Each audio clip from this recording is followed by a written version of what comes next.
Welcome to the Kindred Journey podcast, the podcast where women share their experiences of stepping into courage when comfort is no longer an option. This is the podcast for connecting in community with women who have been shaped by the liberating to challenging seasons that life endures. I am your host, Leslie. I am a wife, mother, daughter, sister, and friend. I too have experienced these seasons in life, and I want you to know that you are surrounded by a community of courageous, real women here for you.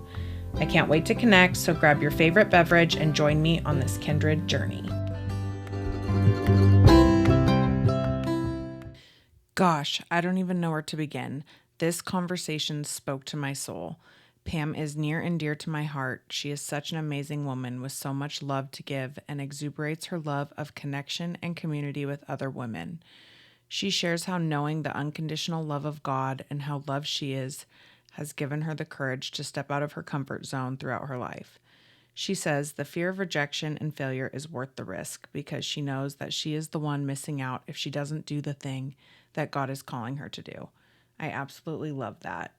Please join me and cozy up on the couch with your favorite beverage and relish in this warm and loving episode of the Kindred Journey with Pam Strain. Well, hello. Hi, Leslie. How are you doing today? I'm good. Good to be here with you. Oh, well, thank you for being here. I appreciate you so much. And I'm so excited to interview you, not just for the podcast, but in person. This is a special extra treat on top. And this is just, you're one of the biggest role models that I have in my life. And I admire you and respect you so much. So I'm excited for you to share Oh, thank you. your story. Pam, would you like to just give the audience a little bit of an intro about yourself? I know a lot about you and who you are, but for the listeners here, could you share a little bit about yourself? Sure. I've been around for a while, quite a while. I am currently married and have 4 adult sons and 3 daughter-in-laws and 5 grandsons. So we do boys in our family. Yes. And as far as what I do with my time is it's working, but I don't consider it work, with a nonprofit that my husband and I started. We've always done nonprofit work, faith-based work, our whole married life, and we've been married for 38 or 39 years. I need to go do the math. But most recently in 2020, we started our own nonprofit instead of working for an bigger organization called You Gotta Ask. And out of that, the women's side of it is called LIFT, and that stands for Live Inspired, Fearless, and Thriving. And we just create spaces, safe spaces for women, kind of like what you're doing on your podcast, but create safe spaces for women to tell their stories, to learn and lean into who am I, what's my identity, what's my purpose, and that we need each other to do that. So it's collective, it's a community based.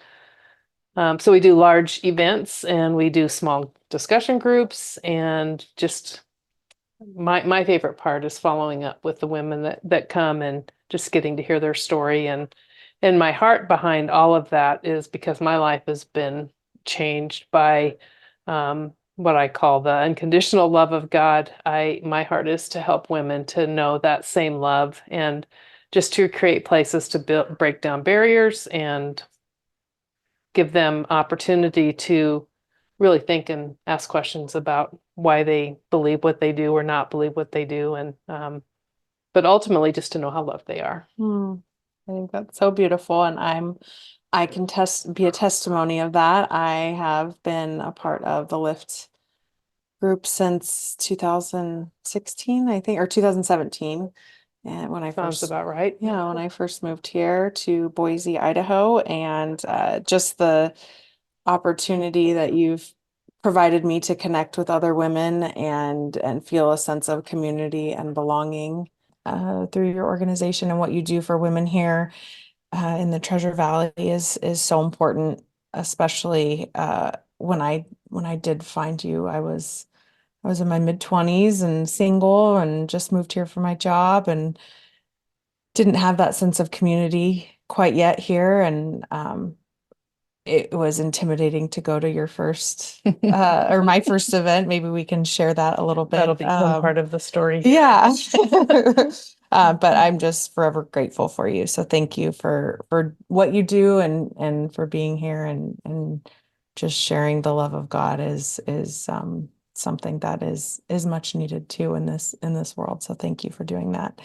If you could maybe pinpoint, I know you've had lots of seasons or moments of courage in your life, but if there is one particular season where you have either been forced into or decided to step into, I know there are many forms and shapes of courage, but if you could share one of those with us that you have experienced when comfort was no longer an option. Yeah, I think my whole life journey has been one of choosing courage over comfort. And early on in my life, over a progression of time, but learned the importance of knowing that I'm loved. And so, so that's what you've heard about. That's why a lot of what I do flows out of my own journey of on that quest to really know that I'm loved. And so, because I doubted that for so long, it's kind of in my brain waves or my brain pathways or my DNA to continue to question that. And so therefore, and I'm in relationships with people I'm not it's hard for me to initiate. So that's always fearful. So a fearful thing. But the more that I've learned that I'm loved, the more courage I have to step out of my comfort zone. But the thing that came to mind for probably a more recent season is when I started Lyft, which was in about 2015, I think. And it wasn't my idea. I would have never done this on my own. But I had two um, new friends that kind of were becoming acquainted with what I did, and they really wanted to start a women's event in our community. And they had been to some, but they said, I think we can do it better, and just creating this place for women just to know how loved they are. And so they came to me and we began brainstorming, and out of it came Lift. And it really was like, we don't know what's going to happen here. Our first event, we thought we were hoping for 30 and we had 100. Wow.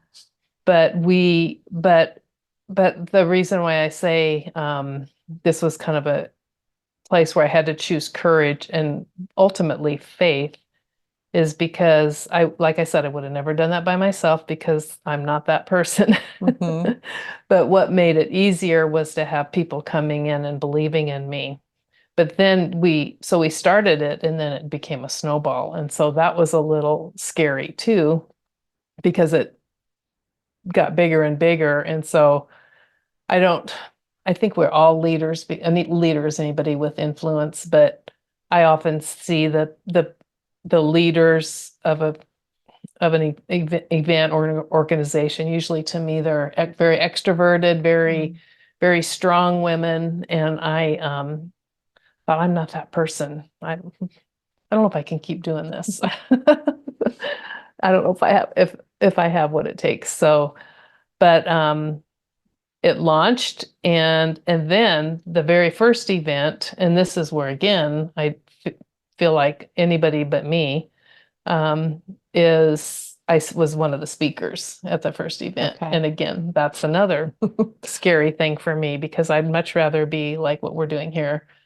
one-on-one or in a small group, Hmm. but to be put in that situation. So I felt like, oh my gosh, nobody's going to want to listen to me. And but I've learned that you just got to get out of your comfort zone. And the other thing that was important for me in knowing to do these things, not just found Lyft, but each thing that we've done since then, I always, and this is where my personal relationship with God has really helped get me out of the box, is to trust. Because when I know when He's telling me to do something, and if I don't do it, I've learned that I'm the one that misses out. Mm. Other people might miss out on something too, but I'm the one that will not get the joy of this or the satisfaction of seeing what comes from that. And so yeah, that's kind of the one that comes to mind because it's had such a big ripple effect. And had I not done it, um,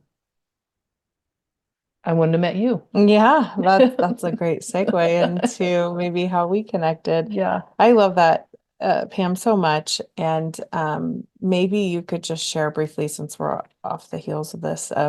You said you know when God is telling you what to do, and I think fear can kind of influence our decisions, Mm-hmm. or our God nods. Mm-hmm. Um, and I've experienced this. So maybe what does that feel like to you? Or when do you know it's God versus either your ego or your fear or Mm-hmm. something kind of encroaching in on that? How does he Yeah, share it's a with you? good And I know question. that's a personal, if you don't. Yeah, it's no, it's good. It's a great question. And I think everybody's probably gonna, because we're all wired different, our connection is going to be different, even with God, just like it is with our different relationships. Mhm. But for me, I know that it's usually him nudging me if it's something that's scary. I'm not talking about jumping off a cliff, but something that I know is a good thing, but it's scary for me to do. And it's something that I wouldn't have maybe come up with myself. Um, but it's for the good of other people. The benefit of, I mean, where can you go wrong to help somebody get a platform to have share that somebody's so loved?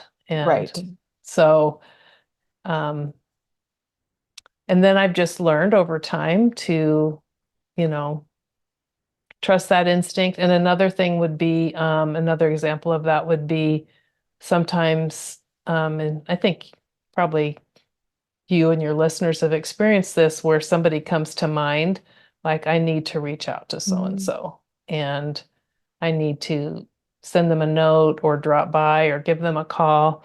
And again, for me, sometimes that's scary because I'm like, what? What if they don't want to hear what I have to say? But I think that's a big fat lie Mhm. because most people are going to want to know that they're seen and known. And so um, I just think if it's for the good of somebody else, you can't go wrong. Right. And I think that's great insight too, especially since you've shared that you are more of an introvert, and sometimes reaching out to others.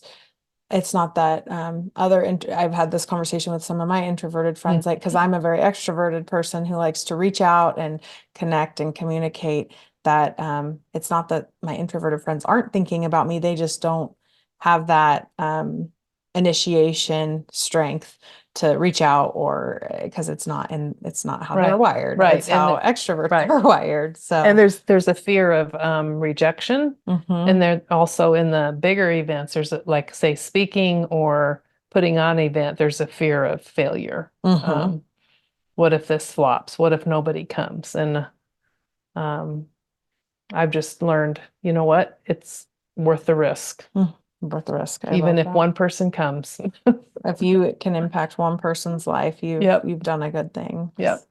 How what so leading into that first event, was it after that first event become realizing what a success it was, that you guys decided to start something of it? Like, hey, this is bigger than what we expected. Like you said, it kind of just snowballed from there. Was that Mm-hmm. something that was kind of building before the event, or what kind of it was a large event? Was it sounds We like were maybe some yeah. speakers? Could you maybe share that experience a little bit? Yeah, we were hoping, that it would be something that we would continue, but because we had a logo made up and, talked through our marketing a little bit and all that. So we were hoping it would go forward and multiply and pick up steam. But so we prepared as if it was going to. And the first one, each one of there were three of us founders of Lyft, and we each gave a short talk. And I just shared my story, my how I came to know I was loved, basically my identity, who I am. And then Um, what was your next question? So it sounds like you were planning for it to become something bigger than just the Oh, event. yeah. And what did that event look like? How did it what it sounds like there were speakers. Was it at a convention or Yeah, we held this in a church, even though we didn't really want to hold it in a church because we wanted it to be open to anybody, which all our events are open to anybody. But this was a kind of a community center church, so it made sense to do it there. Plus, we didn't have a budget we were working with, and we didn't want to get in over our heads. Or we had a budget, but we didn't have money up Mm. front. So that was maybe a little risky. But we decided we didn't want to invite through like churches. We wanted to just do word of mouth invitations. So because our audience wasn't just for church people, it was for anybody, because we feel like everybody needs to know they're loved and the source behind that. Um, so that was a little risky because it was really by word of mouth. And then a little bit of social media at the time. So, and then we had 3 speakers. We had some great food. We had a lot of volunteers help us. And it was just about an hour and a half, 2 hours long, I Wow. think. So How long was the planning process? a lot. So we were meeting towards the end, on a weekly basis, and before that, like every other week, and um, tried to tighten it down so that we weren't missing anything. Sure. But that Was we it had 6 months or how long was I think it was 6 to 8 months Okay. from the time we first got the idea? got the idea. Okay. Yeah. So Nice. Well, and you've shared a few things about fear of failure, fear of rejection, especially being a speaker. That's intimidating in itself. But just like you said, nobody's going to show up. I mean, that's probably the biggest fear. You've shared some of the reasons why it was a God nod versus that, and why the reasons that you feel that that's what it was. Maybe you can share some experiences that and beautiful friendships or circumstances that have come from. And how many years ago was it? It was in 2016 when we Started. I think it was our first event in Okay, so 2016. almost 10 years. Yeah. 8 Yeah, it years. goes fast. Yeah. I think one of the beautiful things of where our lift events are a little bit different maybe than other women's events is the authenticity factor. So that's fear producing for most people. And I I forget that because it's become so much a part of my lifestyle. But it's unique.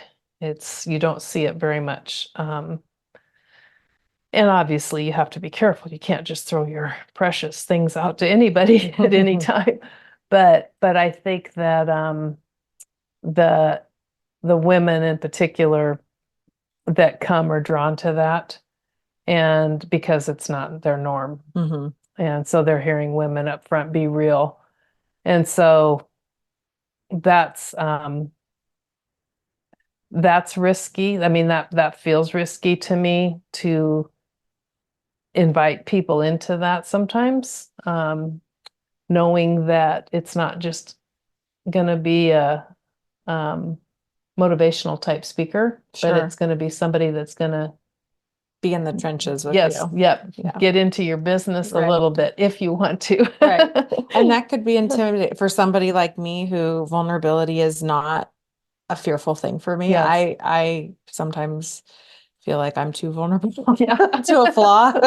But I could see where somebody showing up to a new event, I mean, that takes enough courage right there to go to an event outside of your comfort zone, don't know what you're going to expect, but then to also have vulnerability thrown at you. Yeah. You can either embrace it or be overwhelmed by it and maybe kind of take a few steps back. Yeah. So I could see where that would be also an intimidating but very beautiful thing but that's like you said, you're being authentic and showing up as your real selves, and that's what I think we need more of, especially in the social media age. Everything has a filter, everything is edited, everything Mhm. the real, the raw, the messy sometimes is sugar coated. Yeah, yep. And I have met some just very um, amazing women who I've had a chance to meet with. There was one from just this, well, lots of coincident, funny, or not funny, but very providential things. But Mm. one in particular that comes to mind was a woman who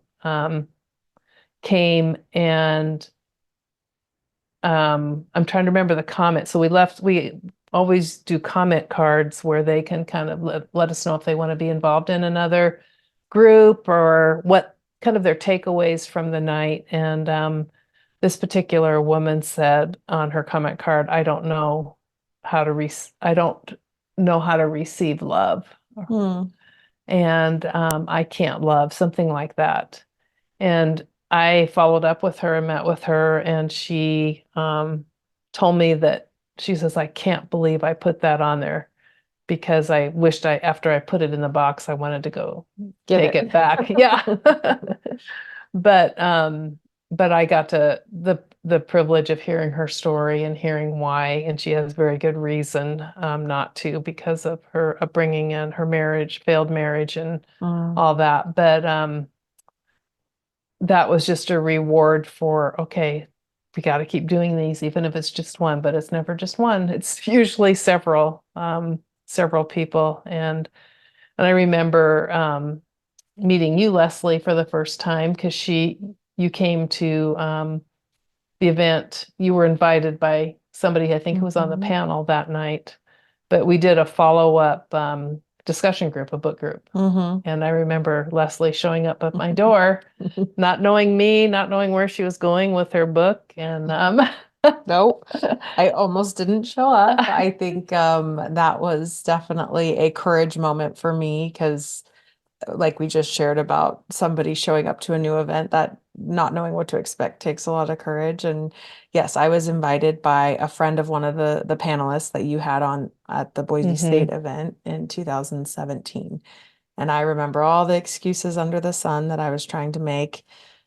Oh, it's a Wednesday night. Oh, I just went for a run. I'm all sweaty and oh, I shouldn't go. I need to back out. And I said, no, I'm going anyways. I'm going to go to this event. And I went with my friend, my new friend too. It wasn't even like we were Knew longtime each other. friends. Yeah. So we just, I think, had met maybe a few weeks prior and skiing and snowboarding. And I showed up to this event and there was quite a few women there. I mean, Mhm. it was your bit, one of Probably your bigger, 300. Yeah, yeah, over 300 yeah, maybe. bigger event. And I loved hearing, I can't remember what the topic was, but I did love all of the panelists that were there speaking and sharing their stories. And I thought, wow, this is such a great thing that the community has. Yeah.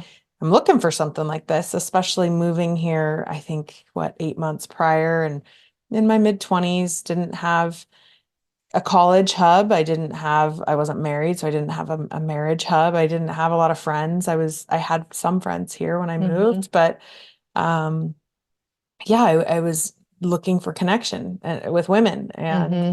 so I'm so glad I went. That's the first, yeah, checkbox alignment star right there. Some But courage. yeah, some courage. And yeah, I think I checked all the boxes on the take home or the follow-up card was I want to sign up for a book club. I want to sign up for coffee, sign me up for it all.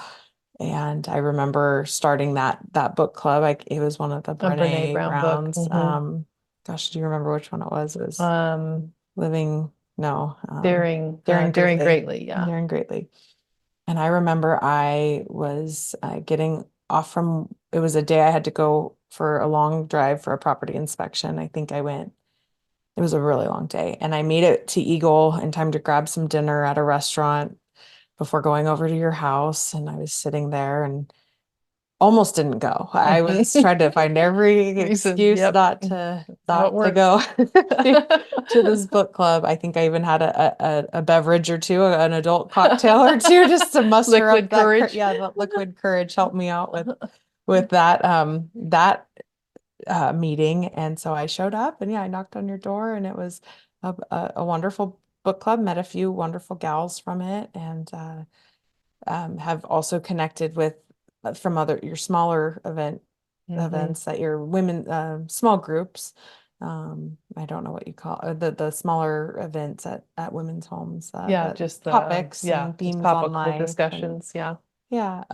So I've had some connected with some wonderful gals Yeah. and great friendships from that and then your husband married me and my husband That's in right. Yep. 2021. So just all the things that wouldn't have come from that one step of courage and then the next step of courage of showing up. Just, I mean, sometimes just showing up is enough courage. You don't have to Hmm. actually do anything, but just to show up. So that's at least my Yeah. takeaway from being involved with Lyft and what a Yeah. wonderful I've heard so many wonderful stories and women in need, like that one gal that you just shared about not knowing how to love, I think is just she crossed paths with you. You know, God put you Hmm. guys in each other's lives at the right time, and I think that's a very beautiful thing too. Yeah.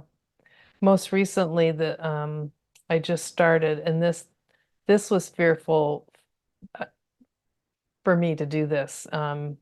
Started a young, I call it a young professionals group with women. They're all in they're out of college and but in their 20s, and most of them, all but one, oh, well, and myself, are single, and they didn't know each other. Mm. And I put this group together because what I was hearing from young women, and I think all women, is that they're wanting connection and community, but are tired of trying to find it. And so I know a lot of this age women because my friends have daughters that are that Hmm. age. And so or just have met them in the course of Lyft. And so it was risky for me. I know it sounds silly, but it was risky for me to pull them together because I thought, what am I, this old lady, and why are they going to want to be with me? And come to something where they don't know anybody. I mean, most people stay in the safety of their home with, these Hmm. days. Right. And so we had some amazing things have happened Mm. from that. These women showing up, and we're working through a discussion together, and they're making connections, Wonderful. and I just feel like it's a privilege and an honor for me to be there and to be part of that. And had I not done that or many of these other things, my life would not be as rich as it is now. Hmm. So totally worth the risk. Totally worth the risk. And like you said, it probably was scary. Like you said, you were fearful. Mm-hmm. You wouldn't have come up with it. Mm-hmm. And it was for the good. Yep. So that was definitely something from God. So I think those are some wonderful takeaways that at least that's like you said, it's different for Yeah. everybody, but that's a great indicator. And I think I can relate starting this podcast. You know, it was Mm-hmm. a passion project that I started and came up with the idea talking to a friend. And here I am learning all the scary things. And I would have never thought of starting a podcast. And you know, we have a side story about my identity as far as what God calls me and Yep. reading a book from Jamie Winship, Living Fearless, that emotional leader Mm-hmm.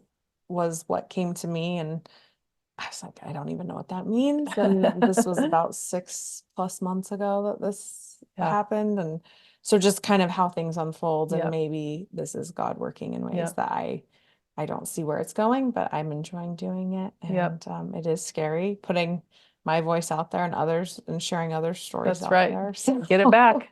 yeah, can't get it back. So I just think everything that you've shared is so beautiful. And I just, like I said, appreciate what you're doing. The community needs you, the women in this community need you, and not just this community, but I know I've connected you with people from where I'm from and other people that don't Yeah. live here And you're and a connector too. You've connected me with a few people too. oh So, yes, yes. Well, I'm lucky to have you in my life well, and I so works grateful both for you. ways. You've kind of already weaved some of these things into our conversation, but hindsight 2020, like you said, you don't know where your life would be without making these choices and these showing up with courage versus letting fear kind of take the driver's seat. Yeah. But what would you tell yourself, hindsight 2020, leading up to that event? If fear would have had you back out. I'd be home just binging on Netflix by myself and not taking a step outside of my door because it's too scary. It's too risky. So what would you have told yourself now looking back at everything that you have experienced and how, like you said, how rich your life is? Obviously you did it, you did the thing, you stepped into courage over comfort, but just with those feelings of uncertainty, what would you remind yourself? It's worth it. And I would just have to think through all the lives that have been touched, and not just through me, but through people that have invited and brought other friends or brought people to things or events. But I would I've just learned that I've got to do it, because if I don't, it's my loss. I love when you shared that you're the one missing out if you don't do the scary things. Yep. Well, Pam, thank you again for meeting with me and not just interviewing, but having a wonderful conversation, but having it in person. And I failed to say that one of my hobbies up front is what I call soul sloshing. And that's what we're doing right now. Yes. That's my favorite thing to do, talking about matters of the heart with our favorite beverage, even though it's just water today. It's just water today. In a few months, it will be wine. That's right. And we could get back to business. That's right. Well, tell the listeners where they can either reach out to you or find more of you or hear from you, or I know you have a few social media and online connections. Yes, the Instagram's probably the biggest one, and you just look up Lift Event is what that is. And then we have a website too, which is liftedhigh.org. And that's probably the best way you can reach out to me. You can message me either of those places. Okay, wonderful. Well, Pam, thank you again Thank you, Leslie. for meeting with fun to watch you choose this courage over comfort and see what happens with it. So, well, thank you, and thank you for being my mentor and my leader. I appreciate you. It's a privilege. Thank you for joining me and listening to the Kindred Journey podcast. If this episode resonated with you, please consider taking the time to rate and review the podcast and share this episode with family and friends who you think might enjoy it. Your positive feedback helps me reach more courageous women like you. This is my passion project, so without you, I wouldn't be here doing this, and I deeply appreciate your support. Until next time.